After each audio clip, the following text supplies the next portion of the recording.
Today we're talking fraud on your credit cards. What do you do if you see it? What happens if, well, I've been lucky just recently. I had Visa call me the other day and say, "Hey, did you buy this in somewhere, Maine?" And I'm like, "Yeah, no." For like $200 too. It was a pretty significant expense. So, they caught it. And I'm glad because I hadn't looked at my statement.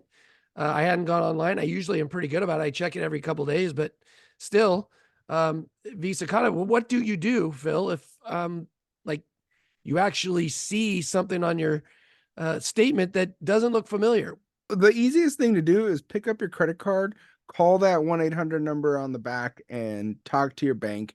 Get clarification on what it is. I've called the fraud department on myself before.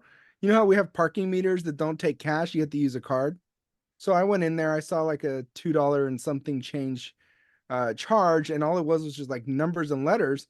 I was like, oh no, fraud. So I called and they said, yeah, And it it's a was you. parking meter in downtown San Diego. I was like, no, scratch that. It's okay. That was me. But if you see suspicious charges, just call up your bank. If your bank calls you with today's fraud, you can't really tell if it's actually your bank. I always say, I'm gonna call you right back.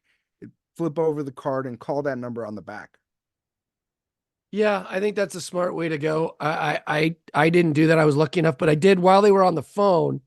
I did look it up while I was on my app, and that's the great thing is having my bank app right on my phone. It was very easy to look it up real quick, and it was and it could be, is it something I forgot?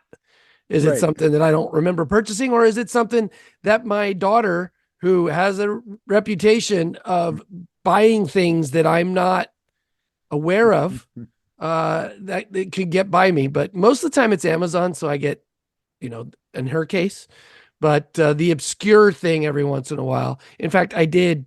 Uh, I did cancel my credit card, and it was a purchase my daughter did. I just didn't know it, but it was from a website that I had absolutely zero clue about. Yeah, sometimes you make purchases from even big websites, but you're actually buying them from like a third party vendor Right. type thing, and it'll show up differently on your statement or on your card sometimes. So that has happened when you look at it and you're like, what did I buy? Usually, when that's Um, the case, too, they'll tell you what it will look like or what it will say yeah, on your statement, so you kind of remember what it is.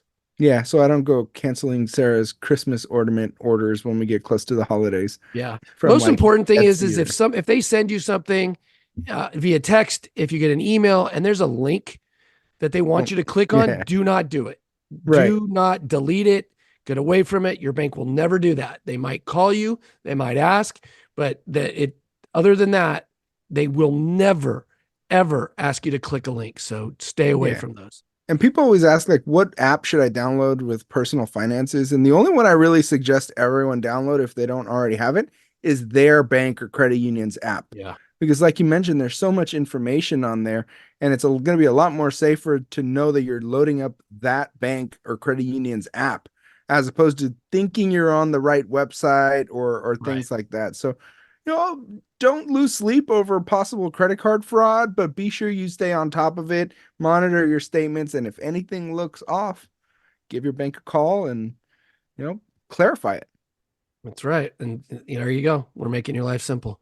Yeah, don't forget to like and subscribe so you can watch some more videos.